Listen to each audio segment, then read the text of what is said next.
It's tea time! Let's go!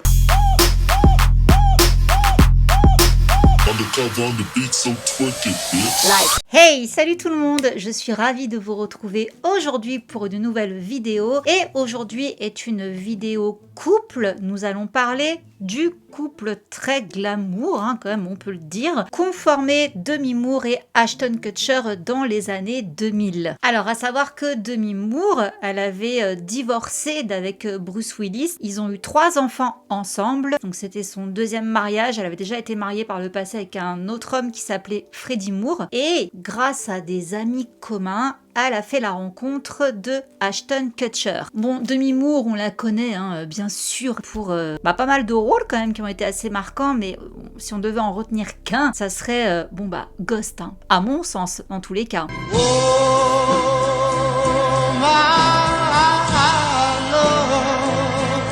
Ashton, lui, de son côté, c'était un jeune comédien qui avait le vent en poupe. Il avait fait la série That 70 Show, aux côtés d'ailleurs de Mila Kunis. Et on l'avait retrouvé dans d'autres comédies du style Emek Aleumakes, Just Married No Sex avec Brittany Murphy, pour ne citer que cela. Et donc, lors de leur rencontre en 2003, à cette époque-là, Demi a 40 ans, Ashton en a 25. D'ailleurs, elle va même sur ses 41 ans, parce que tout le monde insiste bien sur le fait qu'il y avait 16 ans d'écart entre eux, donc oui, elle est 41-25, et ils ont officialisé leur relation sur le tapis rouge de la première de Charlie's Angels 2, où Demi Moore avait un rôle dedans, je crois qu'en plus c'était le rôle de la méchante, et selon la presse, qui s'est naturellement très très vite emballée sur ce couple, avec cet écart d'âge, on a parlé de phénomène de cougar, donc voilà, ces femmes plus âgées qui sortent avec des hommes beaucoup plus jeunes. People's personal lives have become entertainment.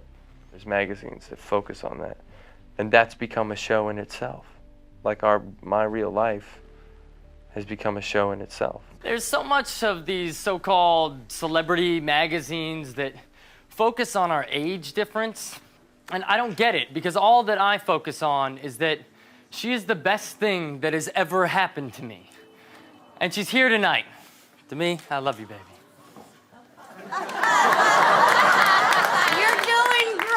Baby. Et la presse, toujours très sympa, ne donne pas cher de leur peau, quoi. Forcément, ça marchera pas, et tutti quanti. Mais le couple affiche un bonheur sans faille. Tout va bien, tout se passe très bien dans le meilleur des mondes. Ils sont inséparables, on les voit partout lors d'apparitions publiques, ils sont toujours ensemble. Et ils décident même de se marier le 24 décembre 2005. Oui, la veille de Noël, où il y aura une centaine d'invités, dont Lucy Liu et Bruce Willis. Juste après, les deux tourtereaux vont s'envoler pour une lune de miel à Barcelone. Ils vont afficher leur bonheur sur Twitter. J'insiste parce que Twitter a eu une importance en fait dans leur couple. Ils vont beaucoup s'afficher sur Twitter. Donc que ce soit aussi bien pour poster des photos de eux deux dans toutes sortes de situations, mais également pour se répondre par message, par tweet interposé. Donc ils sont quand même peu pudiques, on va dire, avec leurs abonnés, ceux qui les suivent, et ils partagent pas mal de choses donc de leur vie. À cette époque-là, Demi compte plus de 4 millions d'abonnés, tandis qu'Ashton, lui, il en comptabilise plus de 8 millions. C'était un peu, on va dire, le début justement du phénomène Twitter, donc ça a été le premier à dépasser le million d'abonnés sur Twitter en 2009. Alors déjà, ce qui était cool, c'est la présence de Bruce Willis à leur mariage, preuve en tous les cas que Demi a gardé de très très bons rapports avec son ex-mari, le père de ses enfants. Ashton, lui, plutôt cool, ça lui pose aucun problème qu'il y ait l'ex de sa future épouse le jour de leur mariage. Les enfants, apparemment, ils ont complètement accepté Ashton, aucun souci là-dessus non plus. So when your mom married Ashton, but the thing was, you used to have posters of Ashton. Totally did. Like he's a hot looking dude. I mean, he was one of many on the wall, but right. he was up there. Hey, Was that not the weirdest thing for you? That's someone that you were basically fantasizing about, and then all of a sudden he moves in with your mom. That's got to be the weirdest time in your life. It was definitely weird for a minute, but, I have to commend him, and he was a really great stepfather and really, the perspective like shifted very quickly. I mean, I feel like I was kind of impressed. I was like, yeah, girl, get it. All right. Really? Donc on va dire qu'on est en présence de la famille recomposée idéale. Donc ça fait quand même pas mal taire les mauvaises langues, hein, comme je vous disais, hein, qui attendent qu'une chose en fait, c'est que ça capote. Ils vont faire pas mal de projets ensemble, alors pas au niveau cinéma, hein, ils ont jamais tourné de film ensemble, mais par contre ils sont très très impliqués dans la lutte contre le trafic d'enfants et également les violences intimes. J'avais vu aussi qu'ils avaient intégré la cabale, alors ça apparemment c'était surtout Ashton qui était branché dans ce truc-là, mais apparemment vers la fin, il portait plus son petit bracelet rouge de la cabale, ça le bottait plus trop, donc il s'orientait côté scientologie. Je vais pas m'attarder là-dessus, juste je le notifie parce que des fois je sais qu'il y en a parmi vous qui me disent ouais pourquoi t'as pas parlé de ça par rapport à tel couple et tout, genre pour Will Smith et Jada, j'avais pas évoqué ce truc-là parce que j'avais pas vraiment vu en fait l'impact sur leur couple qui fasse partie de la scientologie. Mais c'est vrai qu'il y en a plusieurs qui m'ont demandé une vidéo sur la scientologie. Alors je le place là du coup, je vais pas faire une vidéo à proprement parler sur la scientologie, mais je compte faire une vidéo sur le couple Tom Cruise, Katie Holmes. Là il y aura pas mal de choses à dire. Bref, quand est-ce qu'on va commencer à voir la façade de ce bonheur craquelé? Eh bien assez rapidement malheureusement. On va apprendre qu'au bout de seulement 1 an et demi de relation, donc ils sont déjà mariés, Demi et Ashton vont perdre leur enfant et c'est assez terrible d'ailleurs parce qu'elle était enceinte de 6 mois. Vous vous rendez compte, un bébé de 6 mois, et ce qui s'est passé c'est qu'elle a été faire une visite chez l'obstétricien et on n'entendait plus les battements du cœur de l'enfant. You and Ashton were trying to have a baby. I ended up pregnant. And then I lost the baby at almost 6 months. And so when I couldn't get pregnant again, the guilt that I felt that it was clearly my fault was just enormous. Especially with Ashton, I was so angry because I felt like something that was mine had been taken away. Yeah. And I think also when she wanted to have another baby, it was like, and then it wasn't happening. And then there was so much focus on that. It was like, oh, well, we're not enough. And part of the reason like I moved out of the house was I think after you had a miscarriage, I literally was just like, why are you so desperate to have another kid? And I couldn't stand the idea. Yeah. But then I found these pictures and I was like, oh my God.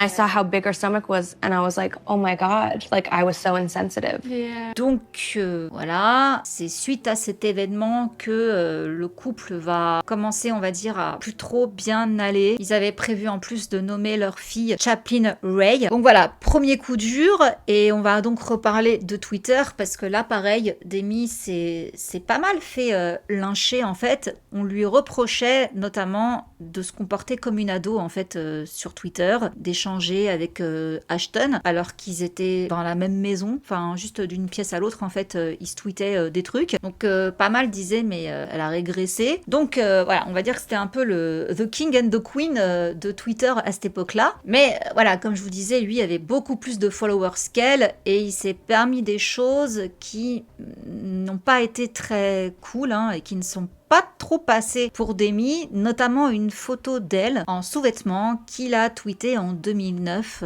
sans son consentement. Et bien qu'elle n'ait pas trop dit quoi que ce soit à ce moment-là, elle en parle dans son livre. Son livre est une mine d'or apparemment, Inside Out, qui est sorti en 2019. Il y a beaucoup d'éléments justement de cette biographie que j'ai inclus dans ma vidéo parce que voilà, dans la chronologie, Demi n'a pas dit grand-chose. C'est avec la sortie de ce bouquin qu'on a appris finalement tout ce qui s'était passé à cette époque-là. Et notamment cette photo-là, elle a eu trop honte. Là, en plus, comme je vous dis, on est en 2009, le couple est sur le déclin, quoi. Voilà, ça va pas fort. Et ça va péter en 2011. La presse fait des gros titres en mettant que Ashton aurait trompé Demi Moore le jour de leur 6e anniversaire de mariage avec Sarah Leal.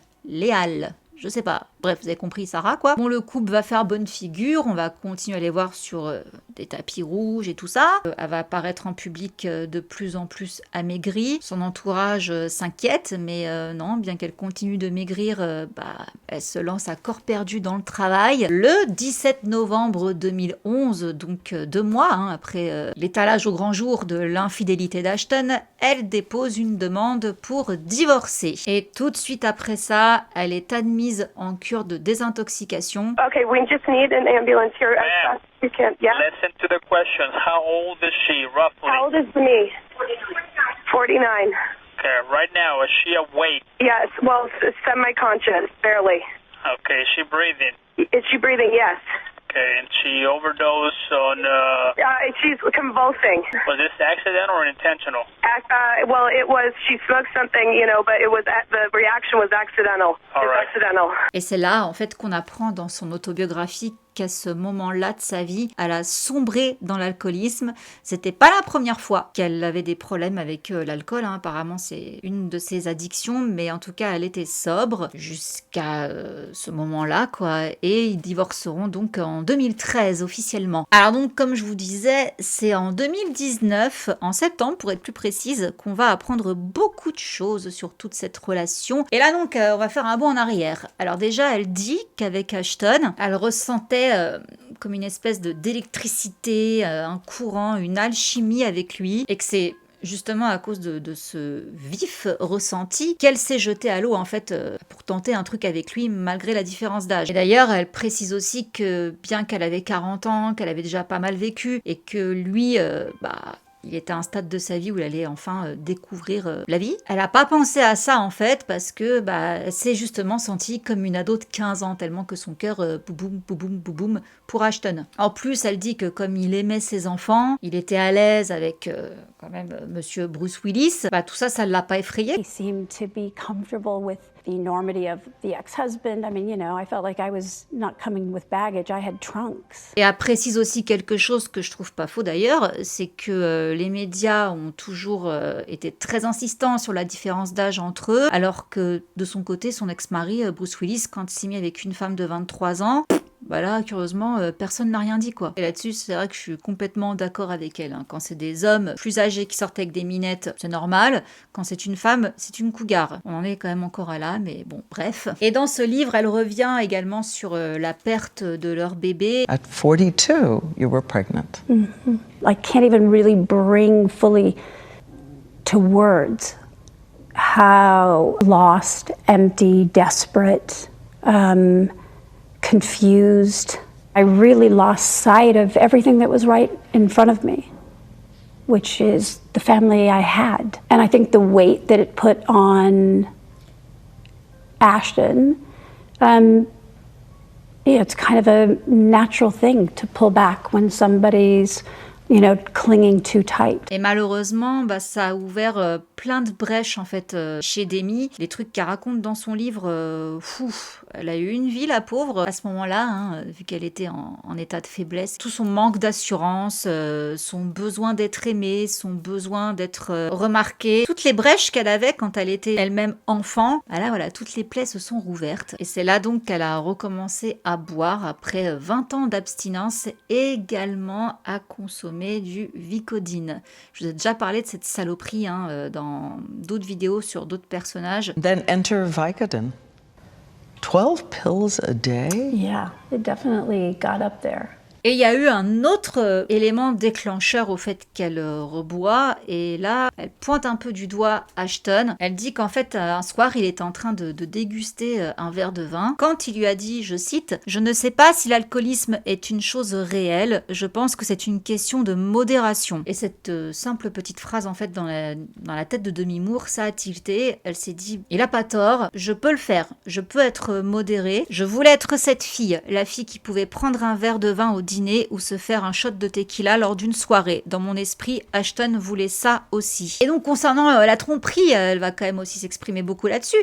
Donc après 8 ans de relation, elle va apprendre en fait avec une notification Google qu'elle a reçue sur son téléphone alors qu'elle était sur un tapis rouge pour faire la promotion d'un film qu'elle venait tout juste de réaliser, disant Ashton the cheater, Ashton le tricheur, quoi, le trompeur de femmes. Elle l'a appelé pour lui demander si c'était vrai. He admitted it right away. And I think my response was, "Are you kidding me?" that was it. And I think I felt like I could barely take a breath. Et en plus, comme je dis, rappelez-vous, hein, c'était quand même également le jour de leur 6e anniversaire de mariage. Donc, bon anniversaire d'Amy. He did sleep with one of my ex-girlfriends. Great! But she was my current girlfriend at the time. So. Oh, ouch. Wait, he slept with her while you were together? Yeah. Yes? Was it the girl in San Diego? Yeah, it was her and her friends. Yes, right. Yes, remember those I read about that pictures? in Yeah, Us that was my buddy, and I dated those two girls. Your buddy and you were dating those two girls at the time. Mm-hmm. That is incredible. Yeah, scandal. Well, but you obviously weren't that serious. Nah, whatever. Wow. That is, wow. Are you pissed at him about it? No, it's all good. No, not at all. Yeah. Okay. Alors, concernant cette infidélité, Demi ne jette pas complètement la pierre à Ashton sur le sujet. Elle explique justement dans son livre qu'elle a fait la boulette d'accepter, dès le début de leur mariage, en fait, d'inclure d'autres partenaires dans leur relation intime. Et ça, apparemment, c'était une demande d'Ashton. Il disait que ça serait juste pour pimenter les choses et peut-être pour régler leurs différences. Alors là, je vois pas. Pimenter les choses, ok, je veux bien, mais régler les différences, je comprends pas cette excuse bidon, désolé. Et bah, Demi a accepté. Je voulais lui montrer à quel point je pouvais être formidable et amusante. Il y avait 2 personnes différentes avec qui nous avons ouvert notre relation et elles n'avaient pas de mauvaises intentions. C'était de bonnes personnes, mais c'était quand même une erreur. Donc on comprend qu'en fait, Demi, elle a voulu faire plaisir à Ashton, elle a voulu passer un peu sous silence la différence d'âge en se disant, ouais, ok, je vais accepter ce genre de dinguerie, je vais passer pour une meuf cool. My addiction to Ashton, and that was probably almost more devastating. Absolutely. Because it took me seriously away emotionally. You know, watching the behavior with Ashton those years, I felt very forgotten. And I felt like I developed and I nurtured a narrative that she didn't love me. Chacun fait ce qu'il veut dans son mariage, mais si t'es pas ok avec le délire et si c'est pour compenser un manque d'assurance ou quoi, non. We ended up being alone, and that's when he kissed me. And one thing led to another, and I ended up staying the night. I'm a normal 22-year-old girl, and I spent the night with someone who I thought was separated. And ever since, my life has been a mess. If I'd known that he was happily married, none of this would have ever happened. Et la preuve, ça n'a pas loupé, elle se l'est pris en plein dans la face, parce que quand justement il l'a trompée avec cette fille-là, Sarah Lille, Ashton, en fait, lui, il a pas trop compris pourquoi ça lui a pas plu, vu que par le passé, elle avait accepté qu'il y ait une tierce personne dans leur mariage. Du coup, pour lui, ça brouillait les lignes, donc ça justifiait du coup ce qu'il avait fait, quoi. Donc c'est là où je vous dis que c'est tordu, c'est qu'effectivement, j'insiste, si tu acceptes dans ton mariage qu'il y ait une 3e personne, ou 4, 5, 6, bref, peu importe, le jour où ton mari, vulgairement parlant, se l'a fait avec une autre, si t'es pas contente, c'est pas crédible. Enfin, pourquoi là, ça passe pas, alors que les autres fois, tu n'as rien dit. On en était donc là, et du coup, Demi Moore en mode auto-flagellation, effectivement, c'est de ma faute, j'aurais pas dû accepter, blablabla. Pas trop compris, parce qu'il a pas très bien vécu le divorce, apparemment. Pendant une semaine, il est parti s'isoler dans les montagnes. Right after I got divorced, I went to the mountains for a week by myself. I went into Big Sky in Montana, and I did no food, no drink, just water and tea. I was there by myself, so there was no talking, and I just had a notepad and a pen and water and tea. For a week. Voilà, donc en fait, il est parti nous faire un trip à la Into the Wild pour digérer ce divorce. Et c'est 7 ans après son divorce de Demi Moore qui s'est exprimé sur les enfants de Demi Moore, sur la relation qu'il avait avec eux, en disant que il n'oubliera jamais le lien qu'il avait créé avec eux et que ce lien, il l'entretient, quoi. Pour lui, ça reste toujours leur beau-père. Il a aidé Demi à les élever jusqu'à l'adolescence. Donc pour lui, voilà quoi, il les aime, il les aimera toujours. Donc il tient à être là, à les encourager dans leur perspective d'avenir. Bref, il veut rester leur beau-père, quoi. Ça, je trouve ça pas mal d'ailleurs. Et du coup, il s'est remarié en 2015 avec Mila Kunis. Je vous ferai une vidéo sur le couple Ashton-Mila un de ces jours. Et ensemble, ils ont eu 2 enfants. Et donc, qu'est-ce qui s'est passé quand Demi a sorti ce bouquin? Parce que bon, quand même, hein, elle en a dévoilé pas mal. Ashton a serré les dents, il a pas dit grand-chose. Hein. Apparemment, de toute façon, elle l'avait déjà contacté avant en le prévenant qu'elle sortait ses mémoires et qu'il y avait un passage sur lui. Il a dit ok, vas-y fais-le quoi, c'est pas grave. Et il y a quand même certaines choses qui sont pas terribles pour lui quoi. Il va se retenir, hein, notamment sur Twitter toujours. Hein. C'était le 23 septembre 2019. Il dit « J'étais sur le point d'envoyer un tweet vraiment très sarcastique et puis j'ai regardé mon fils, ma fille, ma femme et je l'ai effacé. » Mais pour autant, hein, on a pu voir les 2 femmes faire une pub ensemble, Mila Kunis et Demi Moore, riant un petit peu de leur situation, donc parce qu'apparemment elles ont étudié dans la même fac, elles ont fait un petit truc ensemble par rapport à ça. Donc j'ai pas vraiment l'impression qu'il y ait plus d'animosité que ça. Et à mon sens, s'il n'y a pas plus d'animosité que ça, c'est parce que Ashton il doit très bien savoir les torts qu'il a, Demi pareil. Enfin, un couple, faut toujours être 2 pour que ça marche. Hein. Il y a aussi des rumeurs comme quoi que Demi Moore aurait trompé Ashton la veille de leur mariage. Je sais pas trop, j'ai vu ça vite fait, mais ça n'a pas vraiment été confirmé ou démenti. On n'en a pas trop parlé de cette rumeur-là, donc je la prends vraiment avec des pincettes. Mais dans tous les cas, je pense que cette relation, effectivement, elle était destinée à l'échec, parce que si de son côté, Ashton avait d'entrée de jeu, hein, dès leur début, hein, dès leur mariage, besoin d'introduire une 3e personne, ça sentait pas bon. Donc à mon sens, hein, là c'était soit Demi, elle mettait un stop direct en disant non, Goko, c'est pas comme ça que ça va se passer. Et on aurait vu si monsieur aurait été d'accord ou pas, ou qu'est-ce que je voulais dire d'autre. Ou malheureusement elle l'acceptait et voilà ce que ça donnait quoi. Donc soit elle l'acceptait vraiment ad vitam aeternam, ça ne lui aurait jamais posé de problème. Bon, je pense qu'elle aurait fini par faire pareil, hein, du coup. Donc couple libre, hein, ça peut marcher aussi, hein, chacun sa vision du bonheur. Mais voilà, j'ai l'impression que Demi était un peu le popotin entre 2 chaises. Quand on commence à manquer de confiance en soi, qu'on veut absolument que l'autre nous aime ou quoi, on peut en arriver à faire des choix de merde, excusez-moi du terme, et ça peut rien donner de bon pour la suite. Voilà mon petit avis, hein, sur cette relation. N'hésitez pas à me dire ce que vous en pensez vous de votre côté, hein. Et du coup j'ai hâte de vous faire la vidéo sur Ashton et Mila pour voir si justement il y a le même sujet qui est revenu sur le tapis, hein. Est-ce que lui aussi veut inclure des partenaires avec Mila, ou est-ce que c'était juste avec Demi? Dans ces cas-là, ça voudrait dire que effectivement la différence d'âge posait problème avec Demi Moore s'il fait pas la même chose avec Mila. Vous voyez ce que je veux dire? On verra ça. Sur ce, je vous fais plein de gros bisous et je vous dis à très vite pour une prochaine vidéo. Mouah. Bisous, ciao. Undercover on the beat, so twerk it, bitch. Like.